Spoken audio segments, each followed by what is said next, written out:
बिस्मिल्लाहिर्रहमानिर्रहीम। My name is Mohammad Sufiyan. I am physics teacher. आज हम पढ़ने जा रहे हैं Lenz law and direction of induced EMF. According to Faraday's law, rate of change of magnetic flux produce induce EMF. इस statement में negative sign को इंटरप्रेट किया गया था रशियन फिजिस्ट हेनरिच लेंज ने 1834 के अंदर।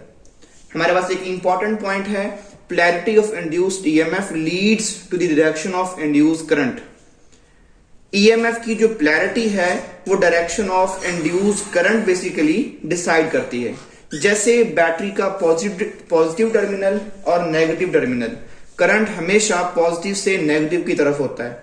अगर हम polarity चेंज करेंगे तो उसके अकॉर्डिंग करंट की डायरेक्शन भी क्या हो जाएगी, चेंज हो जाएगी। अब हमारे पास है लेंज की definition. The direction of induced current is always so as to oppose the change which cause the current. इसके आप जरा एक्सप्लेनेशन सुन लें। इंड्यूस्ड करंट की डायरेक्शन हमेशा इस तरह से होगी कि वो अपोज करेगी उस चेंज को जिसने उसे पैदा किया है। इंड्यूस्ड करंट की डायरेक्शन हमेशा वो होगी जिसकी वजह से वो अपोज कर सकेगा उस चेंज को जिसने उसे पैदा किया है। ये बेसिकली लेंज की डेफिनेशन है। अब वो हमेशा अपोज करेगी। अपोज का वर्ड यहां पर बहुत अहम है। अगर इस लूप में फ्लक्स इंक्रीज हो रहा हो तो उसे डिक्रीज किया जाएगा। अगर इस लूप में फ्लक्स डिक्रीज हो रहा हो तो उसको इंक्रीज किया जाएगा। मीन के हमेशा उसके ऑपोजिट चला जाएगा। अगर फ्लक्स इंक्रीज होगा तो हम उसके ऑपोजिट क्या करेंगे, उसको डिक्रीज करेंगे। अगर फ्लक्स डिक्रीज हो रहा होगा तो उसको इंक्रीज किया जाएगा। इट मीन हमेशा उसको अपोज किया जाएगा। ठीक है, हमेशा अपोज किया जाएगा। अपोज का वर्ड यहां पर थोड़ा सा डिफरेंट मीनिंग में लिया जा रहा है कि अगर फ्लक्स चेंज होने के साथ साथ इंक्रीज हो रहा है तो उसे डिक्रीज किया जा रहा है, और अगर फ्लक्स चेंज होने के साथ साथ डिक्रीज हो रहा है तो उसे इंक्रीज किया जा रहा है। अब जरा बात गौर से सुनिएगा। जब इस बार मैग्नेट को इस लूप के करीब लेके जाएंगे तो बार मैग्नेट से निकलने वाली फील्ड लाइन इसमें से चेंज भी होंगी और इंक्रीज भी होंगी। अब उन लाइंस को मैंने ग्रीन एरोस के साथ रिप्रेजेंट किया है। तो इन फील्ड के चेंज होने से और इंक्रीज होने से इस लूप के अंदर ईएमएफ इंड्यूस होगा, और आपको पता है कि polarity of induced EMF leads to the direction of induced current. तो उस ईएमएफ की वजह से इस लूप में करंट चलेगा, और करंट की डायरेक्शन हमेशा वो होगी जिसकी वजह से वो अपोज कर पाएगा अपनी कॉज को, बेसिकली इस बार मैग्नेट को। चूंकि बार मैग्नेट ही उस करंट का कॉज बना है, उसे पैदा करने वाला बना है। जब इस बार मैग्नेट को करीब लेके जाएंगे तो फ्लक्स इंक्रीज भी होगा, चेंज भी होगा, तो करंट हमारे पास क्लॉकवाइज जनरेट होगा, और उसकी वजह से जो फील्ड लाइन शो की गई है दैट इज ब्लू एरोस। अब आप देख रहे हैं कि इन ब्लू एरोस का नॉर्थ पोल इस तरफ बन रहा है और साउथ पोल इस तरफ बन रहा है। तो करंट की फील्ड का नॉर्थ पोल इस तरफ है, साउथ पोल इस तरफ है। उन करंट की फील्ड का नॉर्थ पोल इस बार मैग्नेट के नॉर्थ पोल को रिपेल करेगा। जैसे रिपेल होगा तो फ्लक्स इसमें डिक्रीज होना स्टार्ट हो जाएगा। मीन के पहले जब बार मैग्नेट करीब आ रहा था तो फ्लक्स इंक्रीज हुआ, तो करंट ने उस फ्लक्स को क्या किया, डिक्रीज किया। जब ये बार मैग्नेट दूर जाएगा तो फ्लक्स चेंज भी होगा, डिक्रीज भी होगा, तो करंट फौरन से अपनी डायरेक्शन रिवर्स कर लेगा, और रिवर्स होने की वजह से इधर साउथ पोल बन जाएगा, इधर नॉर्थ पोल बन जाएगा, और उसे अट्रैक्ट कर लिया जाएगा। जी बच्चों, इसके बाद एक बहुत सिंपल सा कॉन्सेप्ट है। आप लोग देख रहे हैं कि ये बार मैग्नेट नीचे की तरफ मूव कर रहा है।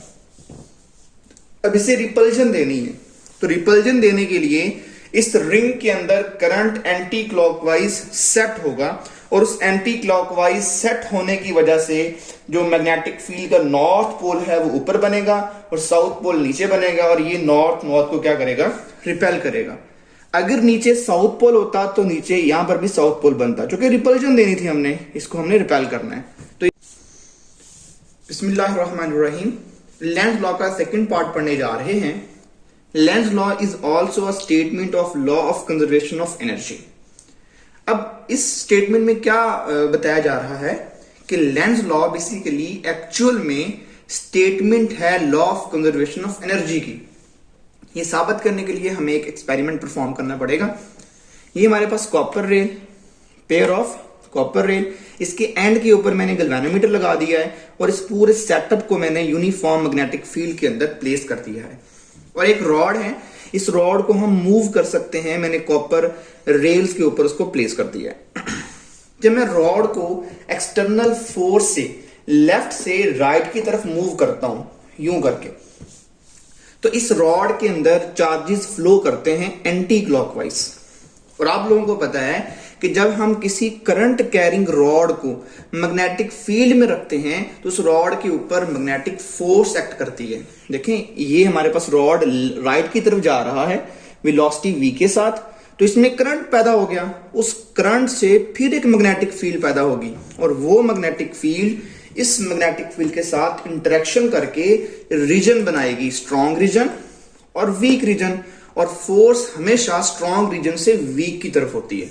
ठीक है, अब जरा गौर कीजिएगा, करंट ऊपर की तरफ बच्चों, थंब हमारे पास करंट की डायरेक्शन शो करेगा, फिंगर हमारे पास मैग्नेटिक फील्ड की डायरेक्शन शो करेगी और पाम के आउटवर्ड बेसिकली मैग्नेटिक फोर्स को शो किया जाएगा।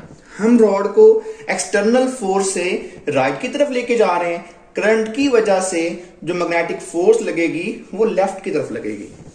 अब यहां पर कुछ मैंने कमेंट लिखे हुए हैं कि करंट हमारे पास एंटी क्लॉकवाइज है, देख सकते हैं आप। ड्यू टू करंट, इस करंट की मूवमेंट की वजह से हमारे पास मैग्नेटिक फोर्स पैदा हुई है opposite to that of V. ये Fm जो है V के क्या है, ऑपोजिट है। और मजे की बात यह है कि जो मैग्नेटिक फोर्स है वो इक्वल इन मैग्नीट्यूड है एक्सटर्नल फोर्स के। ये V बेसिकली एक्सटर्नल फोर्स से पैदा हो रही है, तो जो मैग्नेटिक फोर्स होगी वो उसके इक्वल होगी, बट डायरेक्शन दोनों की क्या है, ऑपोजिट है।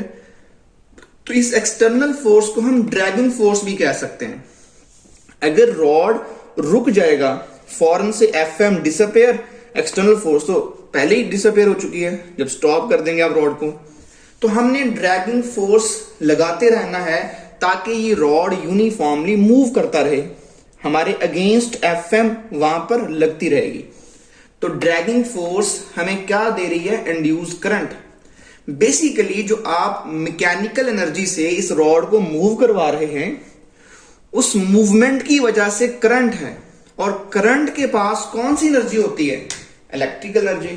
तो मीन हमने एनर्जी को ना तो पैदा किया, ना हमने एनर्जी को डिस्ट्रॉय किया, बल्कि हमने मैकेनिकल एनर्जी लगाकर उस एनर्जी को इलेक्ट्रिकल एनर्जी में कन्वर्ट कर लिया।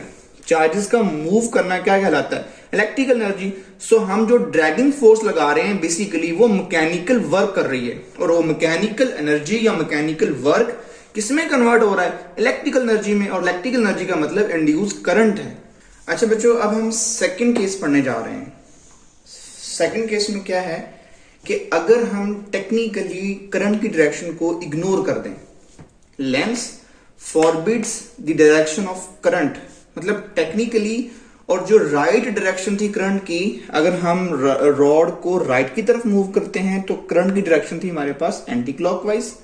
अगर वो कहता है कि हमें बिल्कुल इसके बारे में कोई इंफॉर्मेशन नहीं है कि करंट किस तरफ मूव कर रहा है, हमने अपने हिट एंड ट्रायल मेथड से करंट अज्यूम कर लिया है clockwise. Lens forbids direction of current, मतलब कि करंट को हमने जस्ट अज्यूम किया है कि वो क्या है, क्लॉकवाइज है। तो due to current Fm is act on rod along V, हम इस रॉड को थोड़ा सा मूव करेंगे तो करंट क्लॉकवाइज प्रोड्यूस हो जाएगा। उस करंट की वजह से जो Fm मैग्नेटिक फोर्स है वो रॉड के ऊपर वो भी राइट की तरफ लगेगी। देखें, थंब नीचे की तरफ है, फिंगर बोर्ड के अंदर की तरफ है, पाम मेरे पास राइट की तरफ है, तो Fm किस तरफ होगी, फिर राइट की तरफ। अगर हम थोड़ा सा रॉड को मूव करवाने पर वेलोसिटी जीरो कर दें, वेलोसिटी जीरो करने का मतलब एक्सटर्नल फोर्स जीरो कर दें, लेकिन चूंकि Fm पैदा हो चुकी है तो then Fm will move the rod. जैसे वेलोसिटी जीरो करेंगे Fm ऑटोमेटिकली इस रॉड को मूव करवाना स्टार्ट कर देगी, जिससे क्या पैदा होगा, करंट। करंट फिर क्या पैदा करेगा, Fm फिर पैदा करेगी करंट को, करंट फिर क्या पैदा करेगा, Fm। तो ये साइकिल चलना स्टार्ट हो जाएगा और रॉड ऑटोमेटिकली मूव करता रहेगा। तो ऐसी डिवाइस जो अपने आप से ही एनर्जी पैदा कर ले, मतलब खुद से सेल्फ जनरेट हो जाए, सेल्फ जनरेट सिस्टम बन जाए, उसे बोलते हैं सेल्फ परपेचुएटिंग सिस्टम या सेल्फ परपेचुएटिंग मशीन। और ऐसी मशीन वायलेट करती है फर्स्ट और सेकंड लॉ ऑफ थर्मोडायनामिक्स को। तो इट मीन अगर हम डायरेक्शन करंट की रॉन्ग लेंगे तो रॉन्ग डायरेक्शन लेने पर एनर्जी कंजर्वेशन वायलेट हो जाएगा, फर्स्ट और सेकंड लॉ ऑफ थर्मोडायनामिक्स भी वायलेट्स हो जाएंगे, तब लेंस की जो स्टेटमेंट है वो गलत हो जाएगी। लेकिन चूंकि अगर हम करंट ले लेंगे सही डायरेक्शन में, करेक्ट डायरेक्शन में, तो तब statement of Lenz law exactly equal होगी law of conservation of angular law of conservation of energy के। Thank you.